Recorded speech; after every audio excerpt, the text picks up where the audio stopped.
Hello, it's Yid-based Tamuz today. It's the 12th day of Tamuz. I'm Chaim Olevsky from Chabad of the West Side, running here in Central Park. It's a beautiful day, totally beautiful day. And I'm going to talk to you about this special day. Today is the birth date, the birthday of the previous Rebbe, Rabbi Yosef Yitzchak Schneerson. He is also the father-in-law of our Rebbe, known as the Lubavitcher Rebbe, Rabbi Menachem Mendel Schneerson. The Rebbe referred to the previous Rebbe, his father-in-law, as the Rebbe. So imagine that. That itself is pretty mind-boggling, because we know the Rebbe. We don't know how great he was, but we know some of the great effects he had on the world. And this is the Rebbe's Rebbe. Okay, so it's hard to imagine, but it is what it is. And the Rebbe didn't make up things, so we know it's true. And I want to tell you a little bit about what the Rebbe said about the previous Rebbe.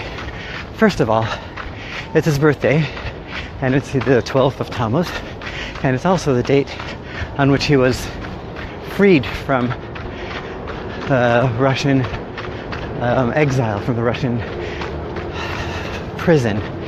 The previous Rebbe spearheaded and challenged the Russian government, the communist government at the time, when they forbade Jewish practice.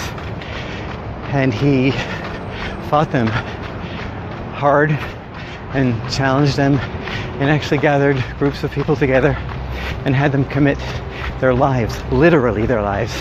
And this is not a nicety or a saying. This is people in my family who've died literally, have given up their lives in order to keep Judaism alive, in order not to bow to the Russian government or the Russian authorities, and to make sure that Judaism stays alive in Russia. And the whole generation today is living proof of that success. And then he moved to America, and the Rebbe, the Lubavitcher Rebbe, took over the reins of leadership and expanded his work in a magnificent way. So the previous Rebbe, asks this question, very fascinating, a question and a reversal, which is really cool. He says, how could it be that one man, referring to the previous Rebbe, would stand up against hundreds of millions of people, the government, the Russian government, the Russians, the Russian government, powerful authorities, at the risk of his life, and challenge them and go against their wills and wishes, and ultimately succeed? Because today Judaism still lives while they try to wipe it out. And where does he get the strength and the chutzpah and the courage from, standing up against the whole government? That's the question the Rebbe posed.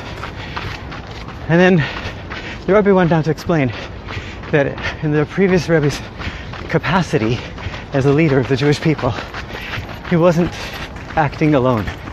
He was a channel of all the Jewish people before him and all the Jewish people after him, and coming with the power of the Torah invested in all the Jewish people and in him as a leader, and God's desire for us to keep Judaism alive. It becomes a whole different picture.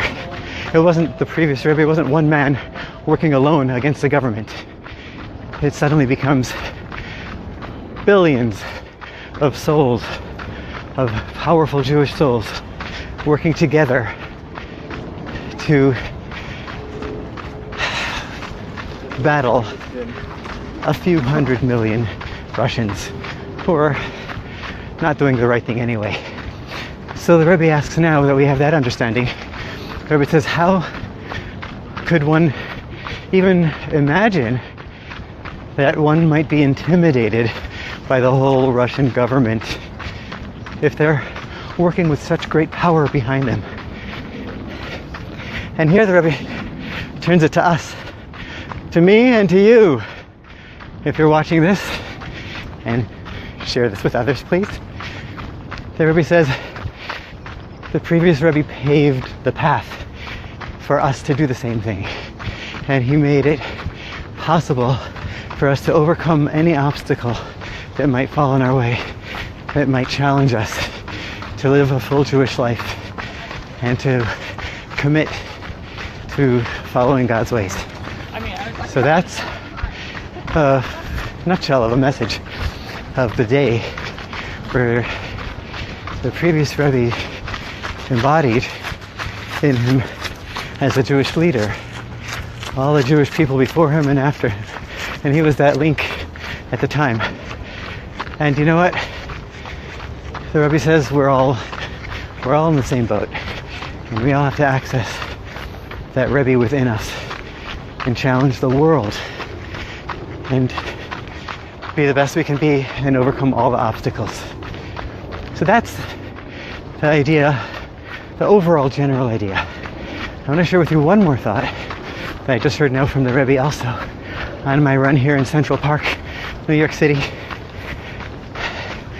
as I round the corner to our home. And that is that the Rebbe also taught another thing about that the previous Rebbe and all the Rebbes before him had lived with. It was a commitment, and the commitment was that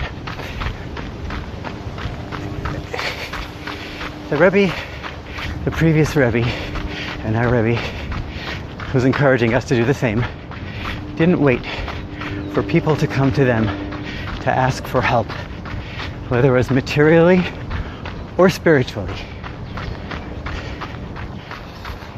The Rebbe says that even the Baal Shem Tov, the founder of the Hasidic movement, he would first seek out the material welfare of another Jew and then try to help him spiritually.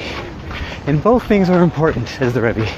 And some might think that we're just out to get your souls, says the Rebbe, that the Rebbes were only here for the spiritual welfare, but that's not true. The Rebbes were seeking out, inquiring, looking for opportunities to help another Jew materially and spiritually.